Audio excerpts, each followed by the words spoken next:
Hello, everyone, and welcome to More to It. Next episode, we're excited to host some conversation today. I'm your co-host, Todd Norton. My co-host, Jason McConnell, will introduce himself in a moment. We are, today is the first in a what we hope to be a series of shows under the series of Schools in Public. We're really excited to have some conversations around education and schools and the increased attention that they're garnering within the public vantage point and within public discourse and whatnot. So, Jason. So, hey everyone. If you recall, the way our podcast got started was Todd and I acknowledging the fact there's so much stuff going on in America these days that he and I would love to hear more about. And certainly a topic that's been in a lot of people's minds here lately is schools, specifically public schools. It seems like there's a lot more controversy in public education these days than there has been in the past. And that's when it occurred to me, hey, I know a guy. I've known Brian Farmer for a really long time. He's been the executive director of the Wyoming School Boards Association for about 9 years. Brian, thank you so much for coming on the show. We are really glad to have you today. If you don't mind, hey, start off by telling us about the role that school boards play in our communities. You bet. And thanks for having me. The notion of the public governance of schools or governance of public schooling really goes back to Thomas Jefferson with the establishment of the University of Virginia. Jefferson was of the opinion that the public ought to have voice in governance of a public school system.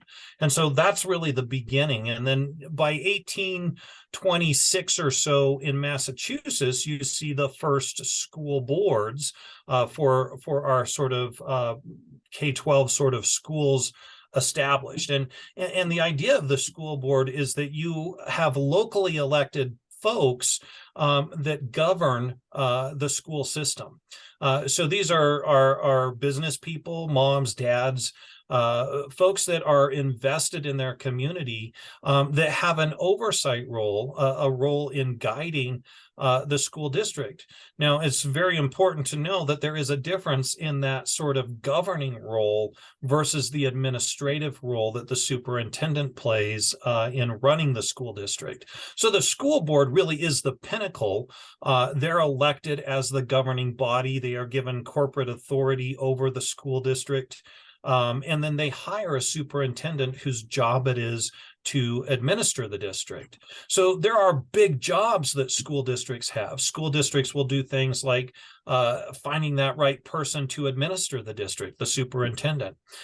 They will establish a budget. They will determine how they are going to get their resources, either through direct taxation authority or other mechanisms of generating revenue, and then allocating the resource for the school district, and then setting policies for the district. And so the board's going to sort of establish what are the rules by which the system is to adhere in the provision of that public education for the students in the community. So it seems as though, this sort of school board, superintendent, administrative model, it really does remind me of something akin to like a city council hiring a city manager, that kind of thing. Am I on the right track with that? Yeah, those are similar. The notion of having a governing body and then a professional who administers a system. Theoretically, you see that within university systems, you see that within municipalities, you see that within, in some degrees, you see that in corporate America too. You have sort of a board of directors that hires a CEO. So very, very similar notions. Brian, sort of as a follow-up to that, one of the things that strikes me is I try to pay attention, read articles, watch videos, on a variety of cases. I see cases regarding education and school systems cropping up across a whole wide range of issues, right? From teaching practices, library resources, access to facilities, school administration, and even up to the level of school board decisions, whether that's either at the local or sort of the state level or somewhere in between. Am I wrong that those various levels have received more, I guess I'd use the word scrutiny over the last, in the recent past. And if I'm not wrong, sort of what got us here? Yeah, you're absolutely right. Before my current role, I did serve as a local school board member. I was chairman of the board. And we used to joke about all of our fans sitting out in the seats at the school board meeting and wondering why the football game or the basketball game got so many more people than we had at our board meetings. They were sort of quiet affairs, generally didn't have a lot of public attention. Two things happened really that started to generate the attention that we see today. The first is the pandemic. The COVID-19 pandemic fundamentally disrupted American life. And one of the biggest things that happened was around about March of 2020, everybody went home. We closed businesses, we closed schools. We had this disruption unlike anything that we've really ever had before. And then as parents and adults, we're trying to figure out how do we navigate our way through all of this. And I still have to make money. I still have to work. I still have to run a household. But now the kids are at home. And so what do we do with our kids? We're used to our kids going off to school. We're used to our kids spending 8 hours a day or some portion of their day with other folks. And so now they had to figure out how do we navigate this with learning at home. So that was a big disruption, and states across the United States handled that in different ways. For almost everybody, ending that school year from March of 2020 through the end of that school year, for the most part, was remote learning across the country. People had to come up with these strategies, oftentimes without the mechanism in place of how to do it. So then we get to later on in 2020, and we're at the next school year, the 2020-2021 school year, and people are hopeful. Can we go back to school? Can we send kids back to school? Some places were able to do that. In Wyoming, we did have a lot of schools that spent most of that year with in-person school. But for a lot of folks across the country, there was still remote learning, hybrid learning, all kinds of different processes. And then there were questions about masks, and sometimes questions about vaccinations. And this disruption really got at our core of our own notions of individual liberty, of our notions of the role of government with regard to making healthcare decisions, the role of parents in making decisions for their children. And so many challenges came at once. And school systems were oftentimes put in the place of making decisions that they were not prepared to make, and that they never had to make before. Now, I say they were not prepared to make because school boards were not and are not public health officials. They can't say this is in the best interest of public health. So most of the time, the public school was going to rely on local public health officials and the guidance that they were giving. And so as that looked different across the country, some people were saying, this is much more restrictive. We need to stay home. Then people stayed home. And that became increasingly difficult for families to manage, increasingly stressful, and again, challenged notions of personal freedoms, of the role of government. And schools became sort of the center of our experience with the pandemic, because it was different. Life a year ago was so different from life as it was then. And that was the first thing that changed it. The second thing that changed it was the 2021 governor's election in the state of Virginia. So Glenn Youngkin is running for governor, and Youngkin decides he's going to make education one of his key issues. He hears about this sort of disruption and this fermentation of distrust, this discomfort that parents are feeling, and he says, we're going to challenge the education system and harness that parent energy, and we're going to say we're the pro-parent campaign, we're the pro-family campaign. and that the institutions, the thing in place, is what was causing problems for families. So by challenging education, he was harnessing a lot of that distrust and saying, we're going to be the ones to provide you with solution. And it worked. He won an election.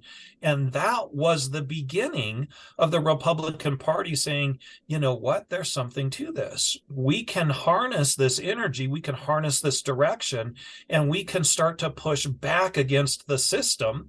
And you begin to hear things called government schools, not public schools, but government schools. Now, there's a little bit of irony that a conservative party is going to challenge the system, the status quo, the government as it is. But that was sort of the beginning of it. Was the Republican Party with the election of Youngkin in 2021. Latched onto that and said, we found an issue, and this issue is going to be a winner for us as we challenge what our experiences have been with public schools over the last several years. So that's what got us into it. I mean, it's easy to tap into frustration. You can tap into that feeling of my world's been turned upside down, and I'm not happy about it. And so getting on board with that's not hard. The really hard part, though, is saying I have a solution for it and then producing a solution for it. And that hasn't been tested yet. Right now, we're in the phase of I'm upset about it, and people on board about being upset about it. I appreciate you, exploring that. I remember we listened at home to every school board meeting, right? And we had never done so before.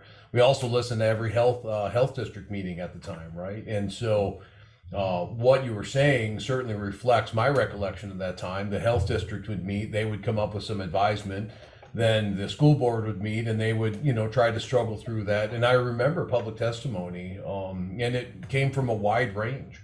Right, a wide range of concerns. Some who, were very, very concerned about COVID, but at the same time articulating the difficulty of, say, working in a COVID unit at a hospital, and at the same time, their kids are now at home, and and how to manage that education. So I appreciate you exploring that. Thanks, Brian. So, Brian, I think you gave us a lot of great context for how we got to where we are today.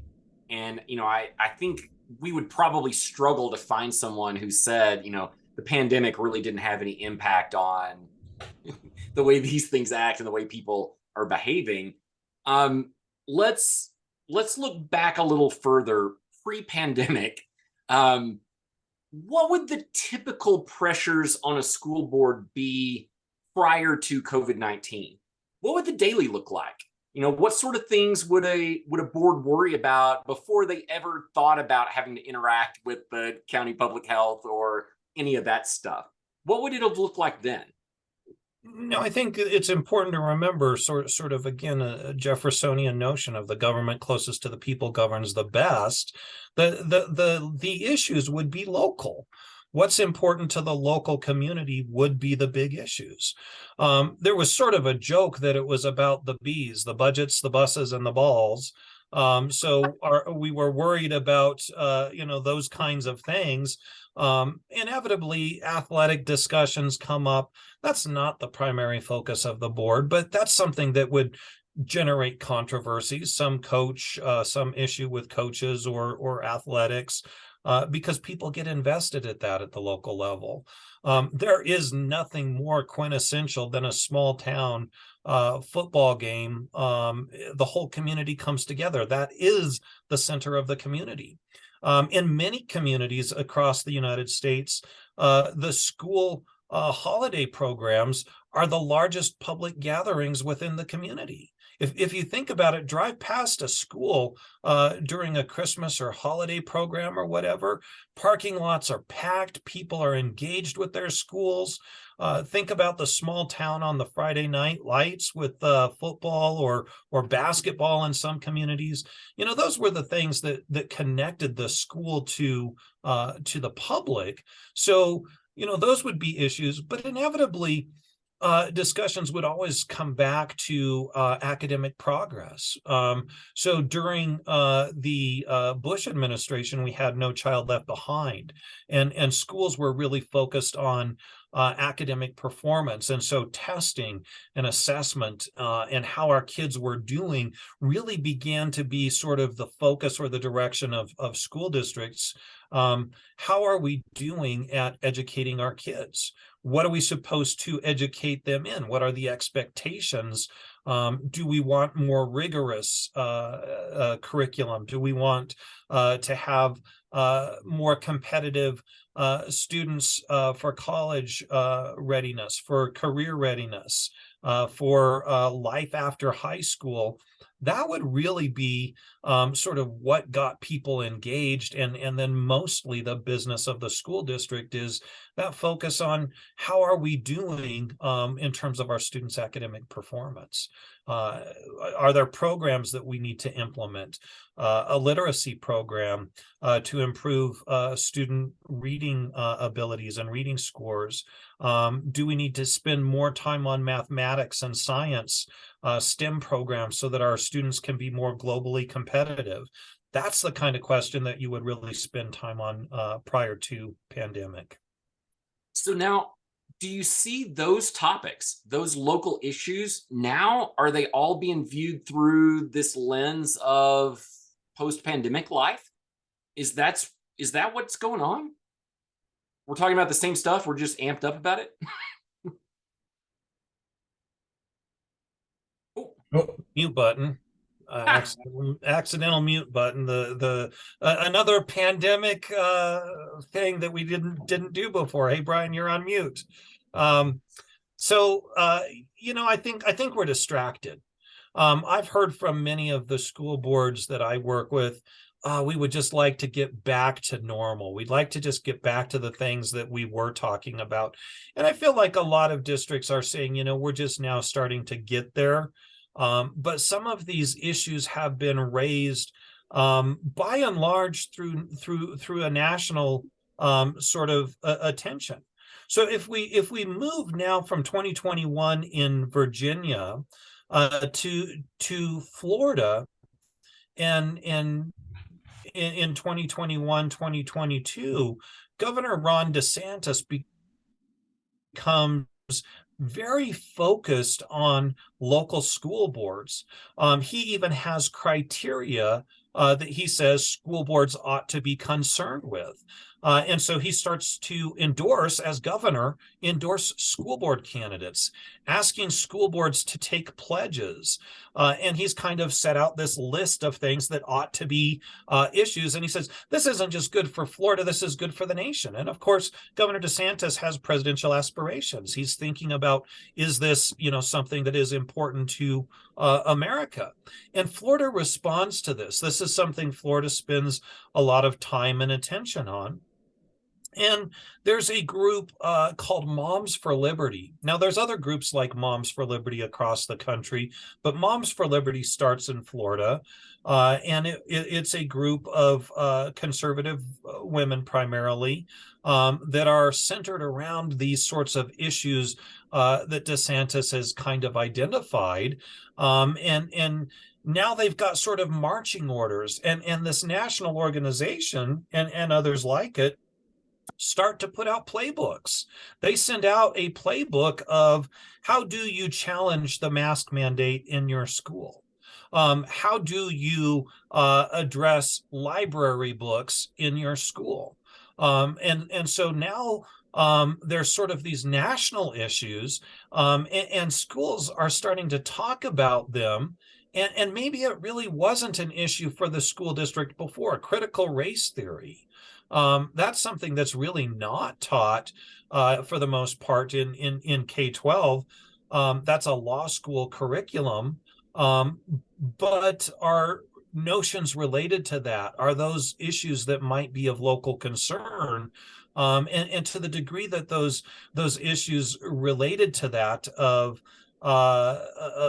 race or disparate treatment or even connections with social emotional learning, diversity, equity, inclusion, do those things now have ties into local school districts that are talking about those things?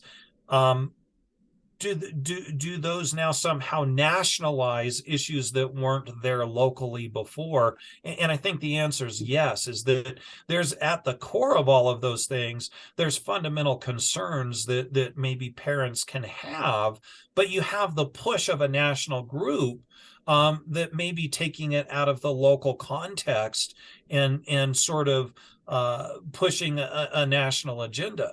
So it's this weird blend of things of you're hitting on an issue that people locally feel important about. Nobody really wants to expose children to obscene material. That's something that we've long said in our country, is that obscenity, pornography, something like that, is not for children. That's not appropriate for children. So we would want to, all of us, keep our children away from that. But then as we start to talk about library books, what is an obscene library book? What is an inappropriate library book? And so those discussions, well, maybe weren't at the forefront before. This national agenda that's sort of pushing things to the local level is hitting those nerves locally, and people are saying, okay, so what about this should we be paying attention to and talking about? And I think what you have then is that national group energized people locally, and is hitting on good intentions and good notions, but conflating sort of the national agenda with what's actually happening locally, and what is the concern of parents, and how is that being addressed by their school district, not a school district in Florida, not a school district in some other state, but at their own home school district. And I think that's where we've sort of seen a nationalization of local issues. I listening to you talk us through that, it really does seem as though a lot of political trends that we've seen in other contexts now are in the public school arena. As you were talking, I was thinking about all sorts of other things about employment or accommodations or something like that. I was thinking about other things our nation has experienced in the past. It's just we haven't seen it in the schools context. Yeah. Right. And now here we are. Well, there's no doubt, you go back before the pandemic, what was the big thing that set everybody off?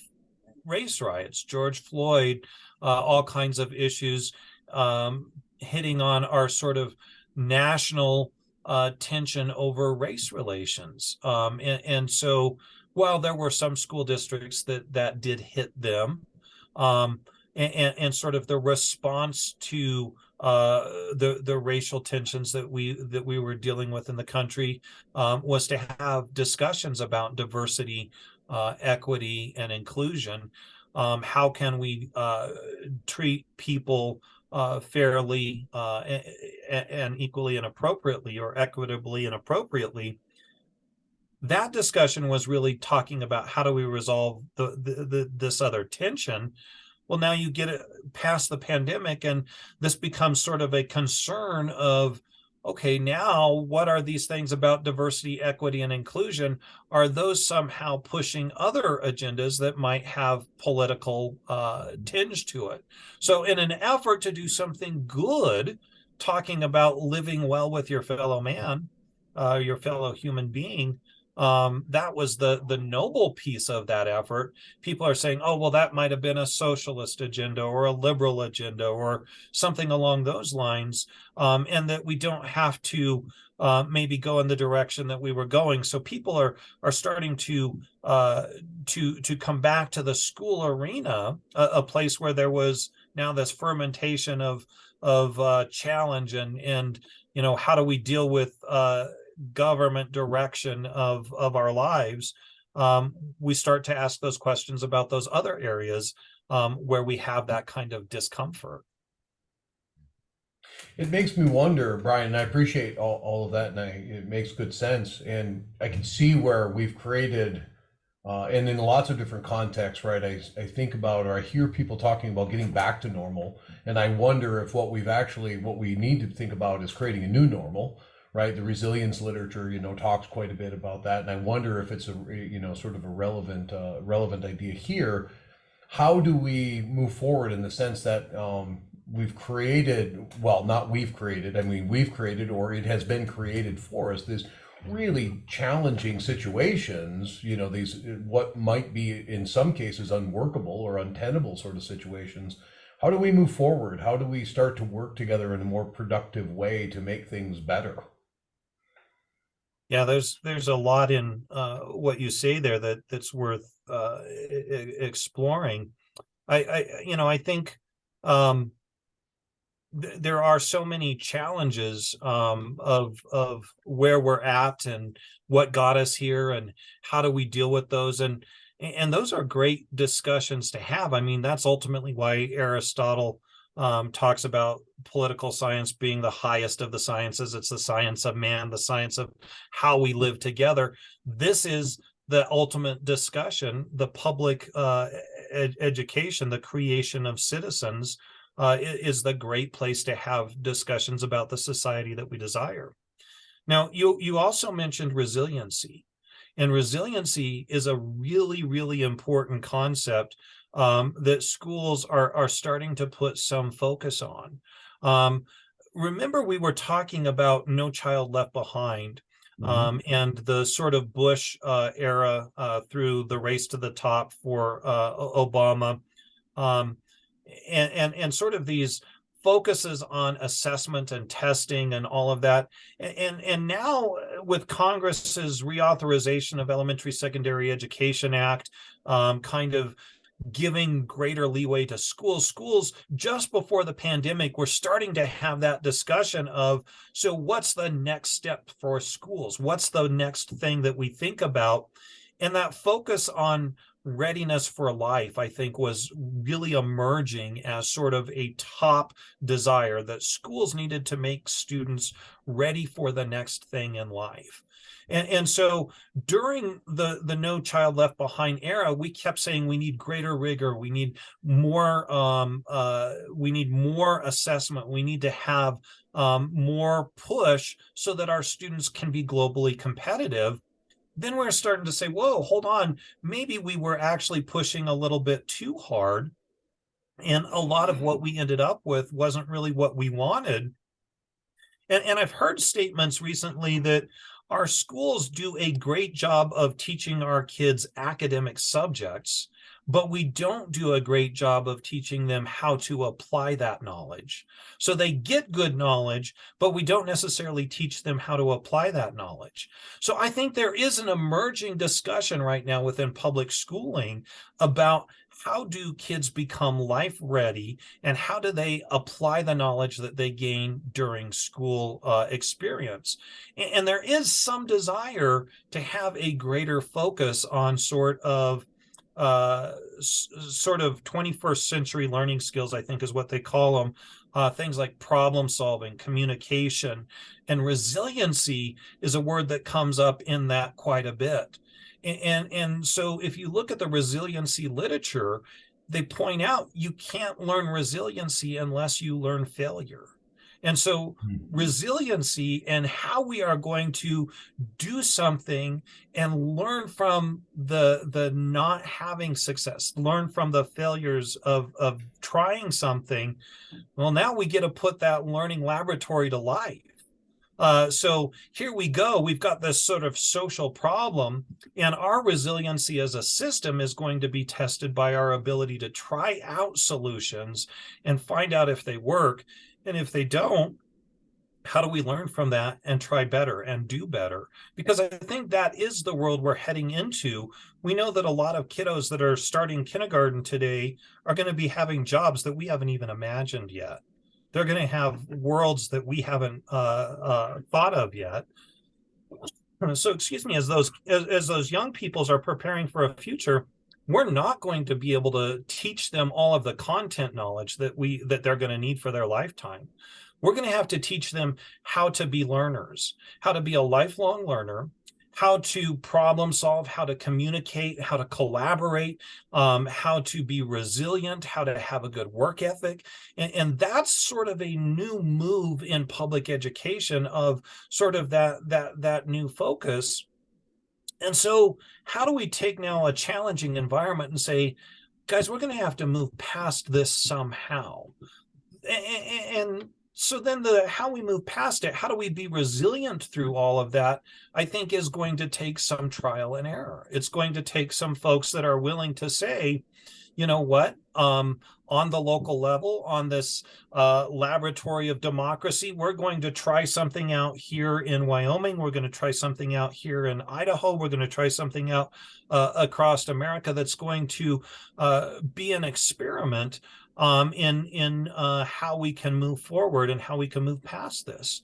So if you have some of these folks that were very concerned with challenging the system, and I'll go back to Florida, because in Florida, you did see a lot of the DeSantis supported candidates getting elected to office. They're already starting to make some changes.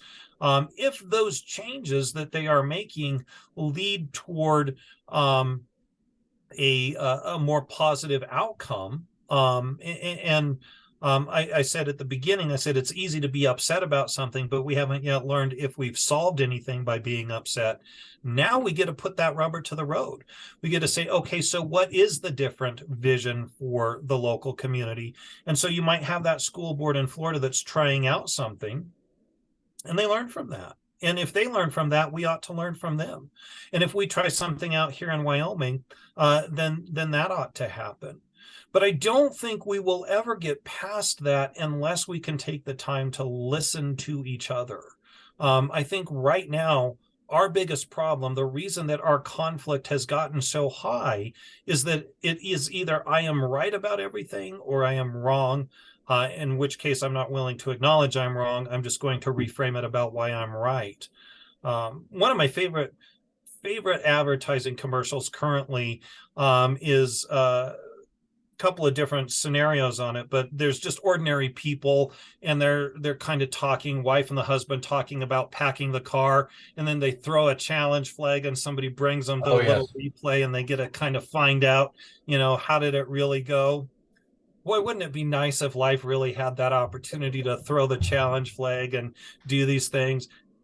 That doesn't happen in real life. So we do have to be able to stop, take a look, find out, was what I thought the right thing, or was I wrong? If I was wrong, I have to be willing to acknowledge from being wrong and then move forward from that.